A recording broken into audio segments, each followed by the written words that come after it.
Hello friends, Manish online classes KGH में आप लोगों का स्वागत है। आज हम लोग पढ़ने वाले हैं फिजिक्स की। हम लोग पढ़ने वाले हैं क्लास नंबर 47 पढ़ने वाले हैं। इसमें हम लोग पढ़ने वाले हैं फिजिक्स, पढ़ने वाले समान विज्ञान और चैप्टर वाइज ये कवर करने वाले हैं हम लोग। और ये जितने भी क्वेश्चन होने वाले हैं कंप्यूटर बेस्ड टेस्ट पेपर होने वाले हैं और ये TCS पैटर्न पर आधारित प्रश्न है।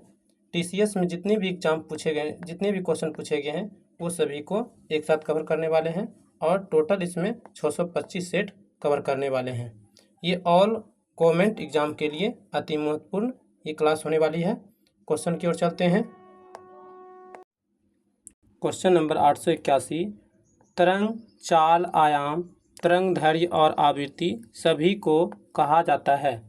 ऑप्शन नंबर ए तरंग के रासायनिक गुण, ऑप्शन नंबर बी तरंग की विशेषताएं, ऑप्शन नंबर सी तरंग के तरंग के घटक, ऑप्शन नंबर डी तरंग के कार्य। तो इसका करेक्ट आंसर है option number B correct answer है, तरंग की विशेषताएं कहा जाता है। तरंग, चाल, आयाम, तरंग दैर्ध्य की आवृत्ति को क्या कहते हैं? तरंग की विशेषताएं कहते हैं। नेक्स्ट,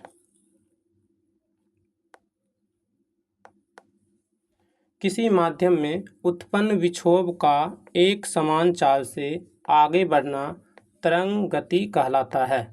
अनुप्रस्थ तरंग के दो सुरंगों अथवा गर्तों के बीच की दूरी तथा अनुदैर्ध्य तरंग में दो क्रमागत संपीड़न या विदलन के बीच की दूरी को तरंगदैर्ध्य कहते हैं। इसे लैम्डा से प्रदर्शित करते हैं, मात्रक मीटर में सूचित करते हैं और ऐसा मात्रक मीटर होता है। किसी माध्यम में कंपन करता हुआ कोई कण एक सेकेंड में जितना कंपन करता है उसे आवृत्ति कहते हैं और आवृत्ति बराबर n, आवृत्ति को n से सूचित करते हैं। आवृत्ति बराबर 1/, आवर्तकाल होता है। तरंग की चाल भी और आवृत्ति मल्टीप्लाई इंटू तरंगदैर्ध्य होता है। नेक्स्ट, क्वेश्चन नंबर 882, तरंग का आयाम डैश होता है।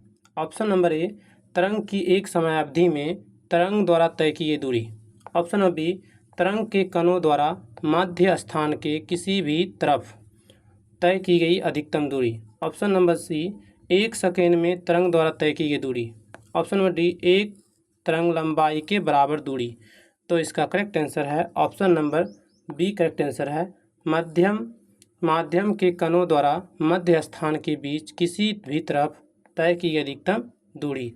नेक्स्ट, माध्यम के कणों द्वारा मध्य स्थान के किसी भी तरफ ऊपर या नीचे अर्थात श्रृंग अथवा गर्त तय की गई अधिकतम दूरी को तरंग का आयाम होता है।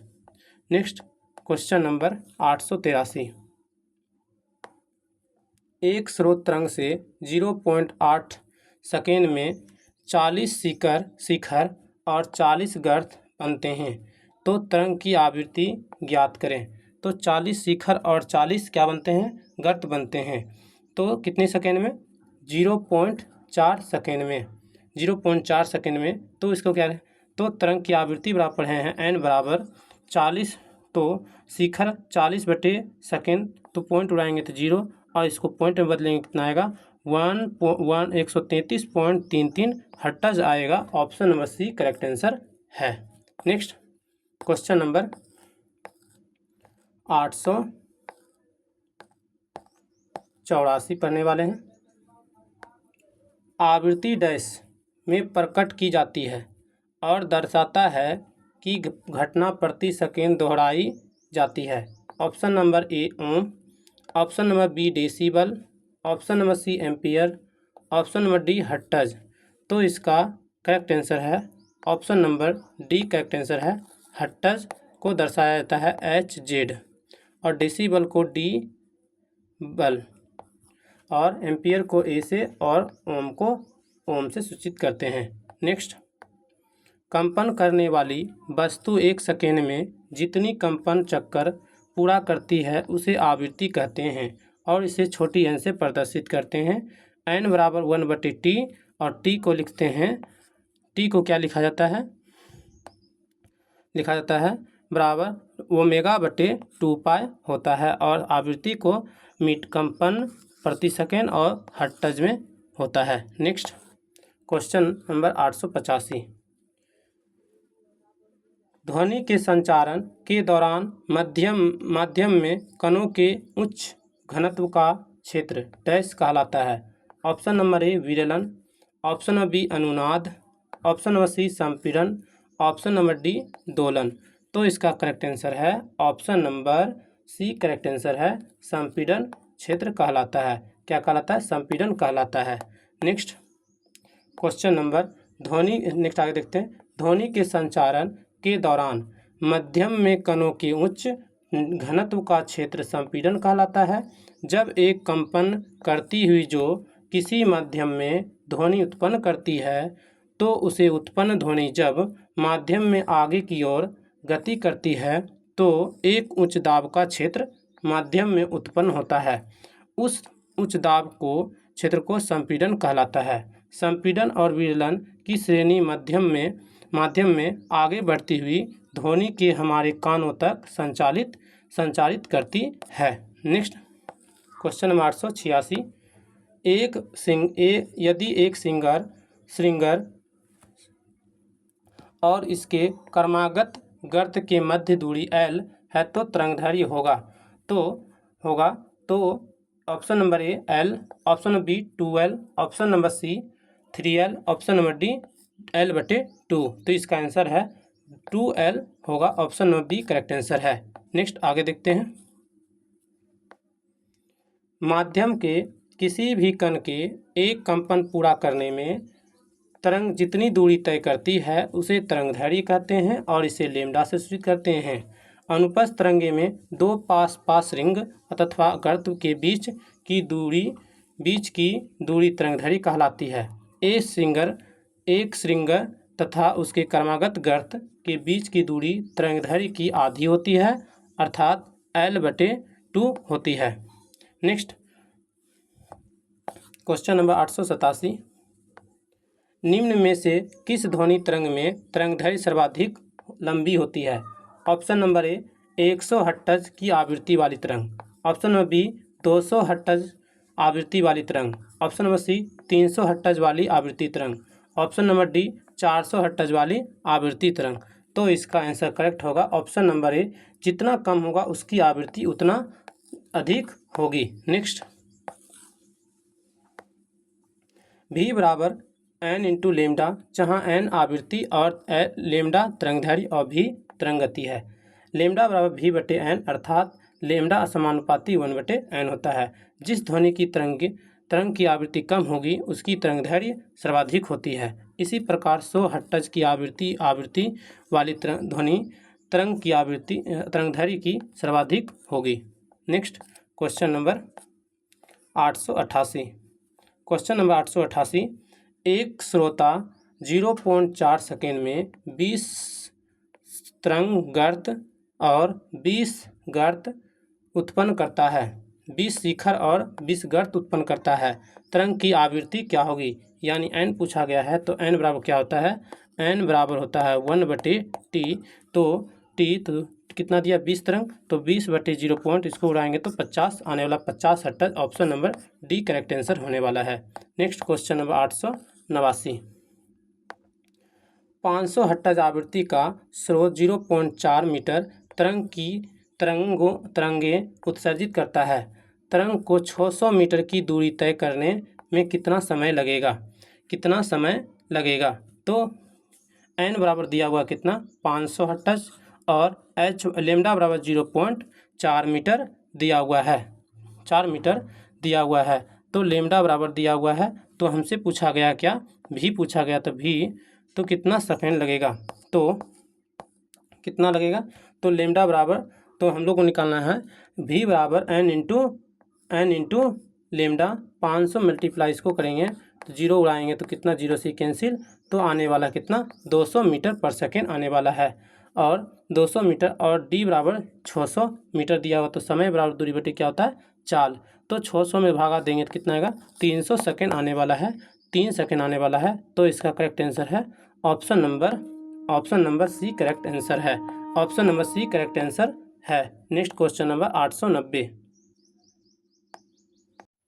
क्वेश्चन नंबर 890, एक तरंग के गर्त की गहराई को इसका डैश कहा जाता है। ऑप्शन नंबर ए आवृत्ति, ऑप्शन नंबर बी विस्थापन, ऑप्शन नंबर सी परिणाम, ऑप्शन नंबर डी आयाम। तो इसका करेक्ट आंसर है ऑप्शन नंबर डी आयाम कहा जाता है। एक तरंग की आवृत्ति, तरंग के गर्त को, गहराई को क्या कहा जाता है? आयाम कहा जाता है। क्या कहा जाता है? आयाम कहा जाता है। नेक्स्ट क्वेश्चन नंबर 891, किसी माध्यम में घनत्व के एक दोलन को पूरा करने में लगने वाला समय को क्या कहते हैं? ऑप्शन नंबर ए तरंग का दोलन, ऑप्शन नंबर बी तरंग का समय काल, ऑप्शन नंबर सी तरंग की आवृत्ति, ऑप्शन नंबर डी तरंग के आने जाने की गति। तो इसका करेक्ट आंसर है ऑप्शन नंबर बी तरंग के समय काल। तो आगे देखते हैं, किसी माध्यम के कणों द्वारा एक दोलन को पूरा करने में लगने वाला समय को तरंग का समय काल या आवर्त काल कहते हैं। तरंग के द्वारा ऊर्जा को एक स्थान से दूसरे स्थान तक ले जाया जाता है। तरंग जितनी दूरी के बाद अपने आप को पुनरावृत्ति करती है उस तरंग को तरंगदैर्घ्य कहते हैं। भी बराबर होता है n इंटू लेमडा होता है, जहाँ भी तरंग का वेग है और लेमडा तरंगदैर्घ्य तथा n क्या है? तरंग की आवृत्ति है। नेक्स्ट क्वेश्चन नंबर 892 पढ़ने वाले हैं। 500 मीटर सेकेंड इनवर्स की गति की चाल से यात्रा करने वाली तरंग की आवृत्ति 20 हर्ट्ज है। तो समय कितना बोला है? समय अंतराल क्या है? समय अंतराल क्या है? तो n बराबर पूछा गया है क्या? n बराबर भी बराबर होता है n इंटू लेमडा होता है, लेमडा होता है। तो हमसे बोला गया है क्या? t पूछा गया है ना, t पूछा गया है। तो t पूछा गया है तो t निकालने के लिए हम लोगों को दिया गया है 20 हर्ट्ज। तो t निकालने के लिए क्या करेंगे? समय तो 1 से भागा देंगे 0.5 सेकेंड, और दूसरा वाला को वैल्यू कोई दिक्कत नहीं है। तो इसका डायरेक्ट आंसर आने वाला था कितना? आने वाला था, इसका कोई जिक्र नहीं है तो इसका आने वाला था कितना? पॉइंट से भागा देंगे तो point, option number C correct answer था। 0.05 आएगा, कितना? 0.05 सेकेंड आएगा, इसका करेक्ट आंसर है। Next question number 893, question number 893, डॉक्टरों द्वारा ठोस वस्तुओं को भेदन हेतु हवाई अड्डों में किस तरंग का प्रयोग किया जाता है? ऑप्शन नंबर ए ध्वनि तरंग, ऑप्शन नंबर बी एक्सरे तरंग, option number C electromagnetic, option number C यांत्रिक तरंगें। इसका करेक्ट आंसर है ऑप्शन नंबर ए एक्सरे का उपयोग किया जाता है डॉक्टरों द्वारा ठोस वस्तुओं को भेदन हेतु एवं हवाई अड्डों में किस तरंग का प्रयोग किया जाता है? एक्सरे किरण का। नेक्स्ट आगे देखते हैं, डॉक्टरों द्वारा ठोस वस्तु को भेदन हेतु हवाई अड्डों में एक्सरे तरंग का प्रयोग किया जाता है। एक्सरे एक प्रकार का विद्युत चुम्बकीय विकिरण है जिसका तरंगदैर्घ्य 10⁻⁻10 से 10⁻⁻8 मीटर तक तथा आवृत्ति 10⁻18 हर्ट्ज से 10⁻16 हर्ट्ज है। इसकी खोज रोंटगन ने 1895 में किया था। एक्सरे की खोज किसने किया था? 1895 में किया था। रोंटगन ने किसने किया था? रोंटगन ने किया था इसकी खोज। नेक्स्ट क्वेश्चन नंबर 894, इंफ्रारेड विकिरण क्या है? ऑप्शन नंबर ए अनुदैर्घ्य तरंग, ऑप्शन नंबर बी अनुप्रस्थ तरंग, ऑप्शन नंबर सी यांत्रिक तरंग, ऑप्शन नंबर डी विद्युत चुम्बकीय तरंग। तो इसका करेक्ट आंसर है ऑप्शन नंबर डी विद्युत चुम्बकीय तरंग है। इंफ्रारेड कैसी तरंगें हैं? विद्युत चुम्बकीय तरंगें हैं। वे तरंगें जिनके संचारण के लिए भौतिक माध्यम आवश्यक नहीं होता विद्युत चुम्बकीय तरंग कहलाती है। अवरक्त किरणें विद्युत चुम्बकीय तरंग हैं। अवरक्त किरण कैसी तरंगें हैं? विद्युत चुम्बकीय तरंगें हैं। इन किरणों की खोज हर्शेल ने की थी। ये किरणें ऊष्मीय विकिरण है। ये जिस वस्तु पर पड़ती है उस ताप बढ़ जाती है। इतना प्रकीर्णन लाल रंग के दृश्य प्रकाश से भी कम होता है, इसीलिए ये कुहारे व धुएं में भी काफ़ी दूर तक चली जाती है। इसीलिए खराब मौसम व कुहारे में फोटोग्राफी हेतु इन्हीं किरणों का प्रयोग किया जाता है। टेलीविज़न के रिमोट कंट्रोलिंग में इन्हीं किरणों का उपयोग किया जाता है, टेलीविज़न का। नेक्स्ट क्वेश्चन नंबर 895, निम्नलिखित में से किस विद्युत चुम्बकीय तरंगों की तरंग दैर्घ्य सबसे कम होती है? ऑप्शन नंबर ए रेडियो तरंग, ऑप्शन नंबर बी इंफ्रारेड तरंग, ऑप्शन नंबर सी एक्सरे किरणें, ऑप्शन नंबर डी गामा किरणें। तो इसकी आंसर होगा ऑप्शन नंबर डी गामा किरणें करेक्ट आंसर है। नेक्स्ट आगे देखते हैं। गामा किरणें, इसका रेंज 10⁻⁻14 से 10⁻−10 मीटर होता है और खोज किसने किया था? बेकुरल ने खोज किया था। गामा किरणों की खोज बेकुरल ने किया था। एक्सरे किरणों की खोज किसने किया था? रोएंटगन ने किया था और इसका रेंज होता है 10⁻−10 से 10⁻8 होता है। -10 से -8 होता है। पारावैंगनिक किरणों खोज रिटर ने किया था। इसका रेंज होता है -8 से -7 होता है। 10⁻−8 से -7 होता है। दृश्य किरणें विकिरण, इसका खोज न्यूटन ने किया था और इसका रेंज होता है 3.9 गुना 10⁻⁻7 से 7.8 गुना 10⁻⁻7 मीटर होता है। अवरक्त किरण, इसका खोज किया था हॉर्सेल ने किया था और इसका रेंज होता है 7.8 से 7.8 गुना 10⁻7 से 10⁻−3 मीटर होता है। लघु रेडियो तरंग 10⁻−3 से 1 मीटर तक होता है और ये इसका खोज हेनरी हटज ने किया था। दीर्घ रेडियो तरंग, इसका खोज किया था मार्कोनी ने और इसका रेंज 1 गुना 10⁻4 मीटर होता है। नेक्स्ट क्वेश्चन नंबर 496, दृश्यमान विकिरण विजिबल रेडिएशन की खोज किसने की थी? Option number A Henry Becquerel, option number C William Roentgen, option number C Isaac Newton, option number D Guglielmo Marconi. इसका करेक्ट आंसर है option number C Isaac Newton ने दृश्यमान विकिरण या विजिबल रेडिएशन की खोज की थी। आइजैक न्यूटन ने की थी। नेक्स्ट, दृश्यमान विकिरण की खोज आइजैक न्यूटन ने की थी। पर दृश्य प्रकाश का तरंग दैर्घ्य 3.9 गुना 10⁻7 मीटर से 7.8 गुना 10⁻7 मीटर होता है तथा आवृत्ति 8.0 गुना 10⁻14 से 4.8 गुना 10⁻14 मीटर हर्ट्ज तक होती है। इसका उत्पादन स्रोत सूर्य, ज्वाला, विद्युत बल्ब, आर्क लैंप आदि ताप दीप्त वस्तुएं हैं तथा आयनित गैसों के उत्तेजित पर अणुओं द्वारा उत्पन्न विकिरण है। इस प्रकार से ही हमें वस्तुएं दिखाई पड़ती है। नेक्स्ट क्वेश्चन की ओर चलते हैं। क्वेश्चन नंबर 897, क्वेश्चन नंबर 897, डैश सूर्य द्वारा उत्सर्जित हानिकारक विकिरण है ऑब्लिक हैं। ऑप्शन नंबर ए गामा किरणें, ऑप्शन नंबर बी पारावैंगनिक किरणें, ऑप्शन नंबर सी अवरक्त विकिरण, ऑप्शन नंबर डी अल्फा किरण। तो इसका करेक्ट आंसर है option number D B correct answer है पारावैंगनिक किरणें करेक्ट है। नेक्स्ट, पारावैंगनिक विकिरण की खोज J.L. रिटर नामक वैज्ञानिक ने की थी। इसकी आवृत्ति 8 गुना 10⁻14 से 3 गुना 10⁻16 हर्ट्ज तक होती है। ये किरणें सूर्य तथा आयनित गैसों द्वारा उत्पन्न होती है। मानव शरीर पर इसका हानिकारक प्रभाव होता है। इससे त्वचा में जलन पैदा होती है तथा त्वचा कैंसर होने का खतरा भी होता है पारावैंगनिक किरणों से। नेक्स्ट क्वेश्चन नंबर 898, निम्नलिखित में से कौन सा किसी ध्वनि के प्रति इकाई समय में किए गए दोलन की संख्या है?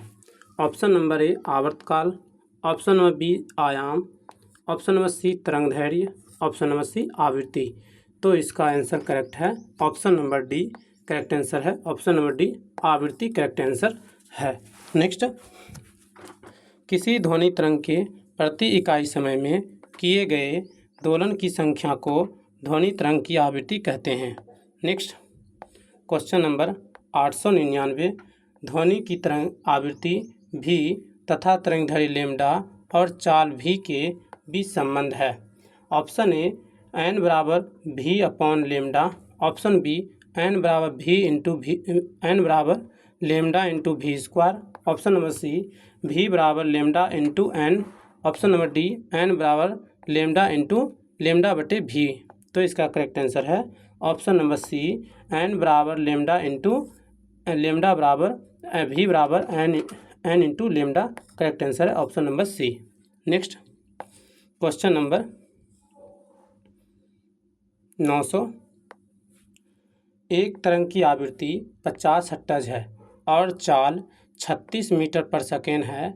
इस तरंग की तरंगदैर्घ्य ज्ञात कीजिए। तो भी बराबर फॉर्मूला होता है एन इंटू लेमडा। तो हर्ट्ज दिया एन बराबर दे दिया है और चाल भी बराबर दिया है। तो भी तो पूछा गया हमसे लेमडा, तो लेमडा बराबर क्या होगा, भी बटे एन होगा। और भी का वैल्यू कितना दिया है 36 बटे क्या होने वाला है 36 बटे 50।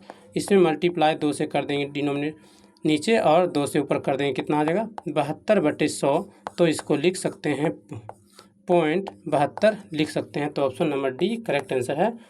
जो 0.72 मीटर करेक्ट आंसर है option number D. Next question number 891 991 निम्नलिखित में से कौन सी विद्युत चुम्बकीय तरंग नहीं है। Option number A radio, option number B infrared, option number C microwave, option number D ultrasound.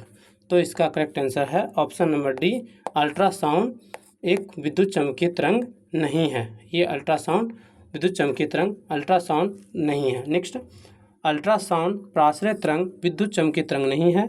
विद्युत चुम्बकीय विकिरण शून्य स्पेस तथा अन्य माध्यम से स्वयं प्रसारित तरंगें होती है।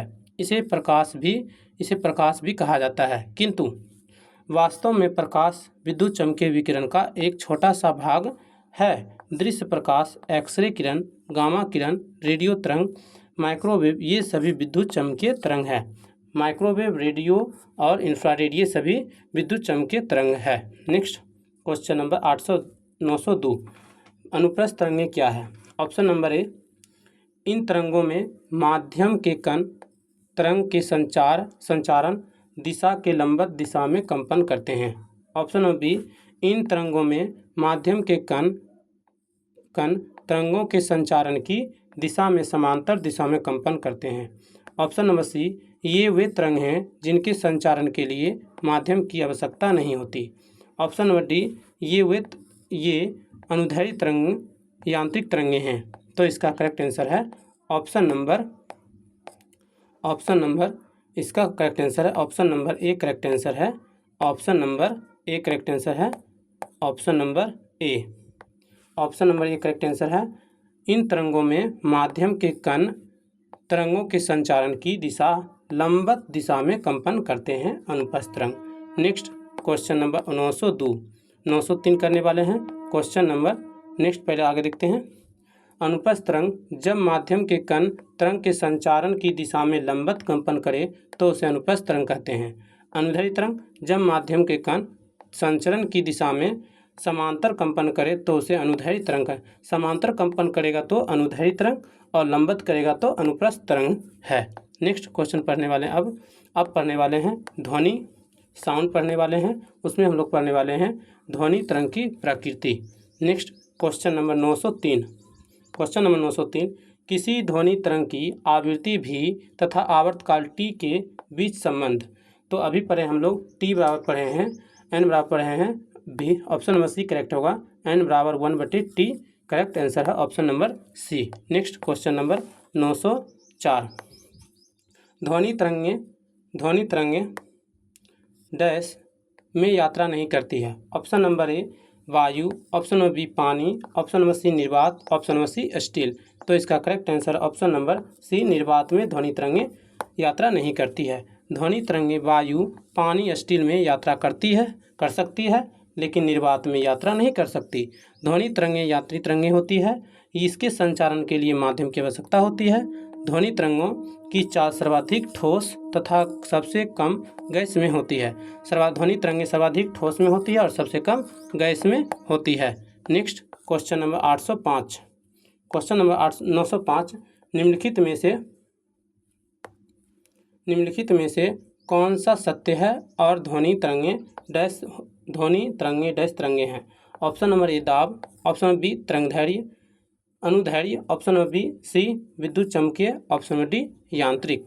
तो इसका करेक्ट आंसर है option number C, correct answer है विद्युत चुम्बकीय तरंग करेक्ट आंसर है। नेक्स्ट देखते हैं, ध्वनि एक यांत्रिक तरंगें हैं ना कि विद्युत चुम्बकीय तरंग। ध्वनि के संचारण के लिए माध्यम की जरूरत नहीं होती, इसीलिए ध्वनि तरंगें एक यांत्रिक तरंगें हैं। ध्वनि का संचरण वायु अथवा गैसों में केवल अनुदैर्घ्य तरंग के रूप में होता है, जबकि ठोस एवं द्रवों में अनुप्रस्थ तथा अनुदैर्घ्य दोनों प्रकार के तरंगों द्वारा ध्वनि तरंगों का संचरण संभव होता है।